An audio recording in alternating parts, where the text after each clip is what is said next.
This week on Crunch Week, we're talking about the Xbox One and the PlayStation 4, the popularity of QuizUp, and Turntable's plans to shut down. Hey there, I'm Colleen Taylor. I'm Greg Kumarak. I'm Ryan Lawler. And welcome to a new episode of Crunch Week. Let's kick things off with gadget talk. Okay. You both have played with this new Xbox One. What's the deal? Yeah, it's pretty solid. Yeah, that's all we can really say at this point. We've got the full review up, and I spent a lot of time with it. But it really comes down to do you buy it? Do you buy it now? Do you buy it in a couple of months? And really, that's my recommendation, is to buy it in a couple of months. Give it a couple of months for developers to build awesome stuff, for the console to really for them to fix the little bugs and see how it is in a couple of months. Nobody needs to rush out and buy it tomorrow.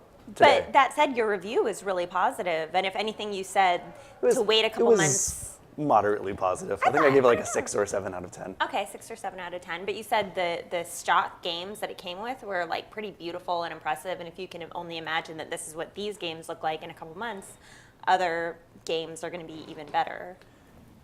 Yeah, they do look quite good now.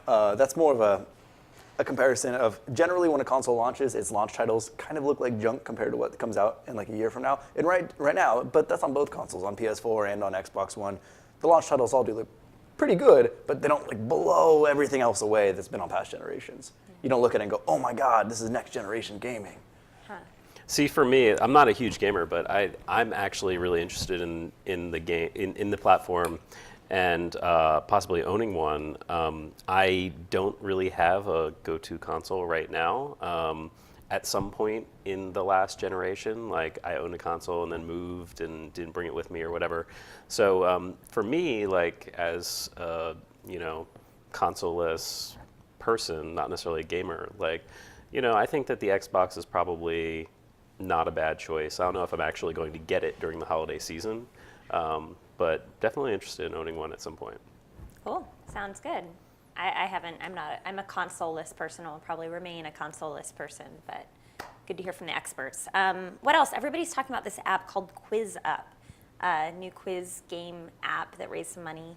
QuizUp is just the hottest thing right now in mobile gaming, and it's pretty awesome. I mean, the idea is that you can basically challenge anyone in your network to games, or you can just start up a game with a random stranger, and it's just they ask you a series of trivia questions, and it can either happen in real time with the person sort of playing directly against you, or if they're not online or they don't see your challenge or whatever, they can play later. But you get points based on getting things correct. You get points based on who answered first and how quickly you answered, and so it's really just almost kind of like Jeopardy in that way.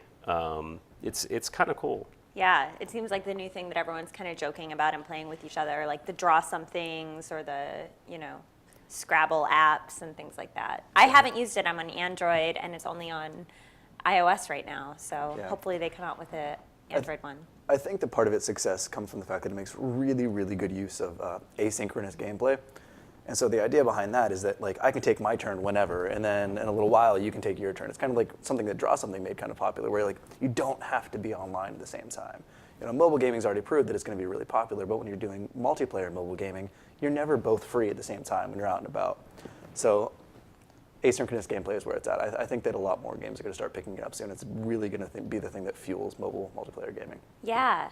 Right. The thing with so many of these apps is that they're so hot right now, and everyone seems to be tweeting about it, and everyone's talking about it, but you never know how long that's going to last. I mean, when you look at Words with Friends, I think Words with Friends is one of the few apps that's kind of retained some level of popularity, but Draw Something just kind of really dropped off.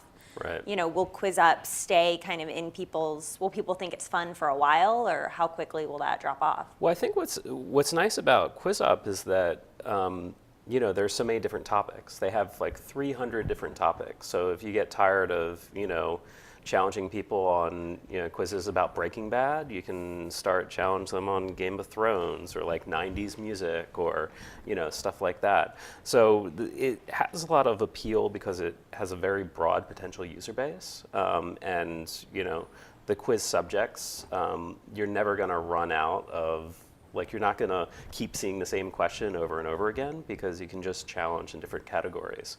I think the other thing worth mentioning is that they just raised some more money, which from Sequoia, Roloff Botha had led the funding. And what's interesting about that is they actually had the deal done, several weeks before they launched. They got wired the money on the day of launch.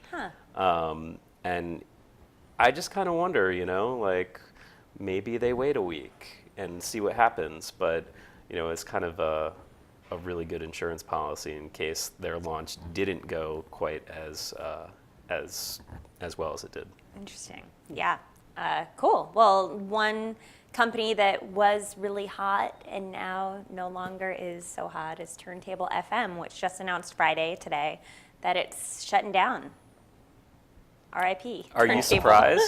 Well, the thing is, Turntable is one of these things that I remember back in, was it 2011 or 2012 when it first came out? Back in those days, it was so hot, and we would play it when you and I were working at GigaOM. Mm-hmm. We'd play it all day at the office at GigaOM. That would be sort of our office music. We've done it here at TechCrunch on Fridays. It's Turntable Fridays, and everyone would play it. But to be honest, we haven't had a Turntable Friday in a while. It just kind of lost its mojo. Totally lost steam. Yeah, I remember at one point it seemed like almost every company in Silicon Valley had their own. There was a Facebook room and a Twitter room and a Dropbox room. Right, and a hacker's room. There was a room that would play sort of ambient electronic music to get you in the zone if you were a programmer to listen. It was the Social Network soundtrack, Trent Reznor Coding stuff. soundtrack. Yeah. That was a good room. It was a good room, and so that's why but we haven't opened, I haven't opened up Turntable in a while, so they announced that they're shutting down and they're pivoting and they're going to focus on their